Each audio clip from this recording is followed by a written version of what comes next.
আসলে আমরা সুখ চাই, সুখ কাকে বলে? এ কি অর্থ, বিত্ত, বৈভবের মধ্যে সুখ থাকে? দেখবেন একটা লোক যিনি দিনমজুরি করেন, সারাদিন কাজ করে বাড়িতে ফিরে গিয়ে যা উপার্জন হয় তাই দিয়ে পরিবার পরিজন পরিচালনা করেন, আর যা কিছু খাবার জোটাটা খেয়েই কিন্তু এমন ঘুম দেয় সকাল পর্যন্ত তার কোনো চিন্তা থাকে না। কিন্তু যে লোকটা কোটি কোটি টাকার মধ্যে ঘুমিয়ে থাকে, যার ব্যাংক ব্যালেন্স সমৃদ্ধ, তার কিন্তু ঔষধ খেয়ে ঘুমাতে হয়। তাহলে মূলত শান্তি কোনটা?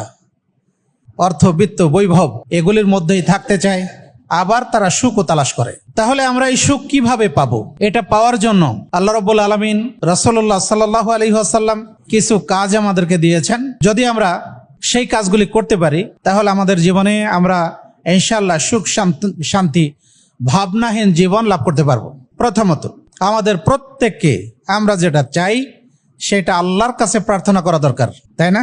রাসূলুল্লাহ সাল্লাল্লাহু আলাইহি ওয়াসাল্লাম আব্দুল্লাহ ইবনে আব্বাস রাদিয়াল্লাহু আনহুকে ডেকে বললেন, ইয়া গোলাম ওয়াল্লিমুকা কালিমাত, হে বৎস শোনো, আমি তোমাকে কিছু বিষয় শেখাবো।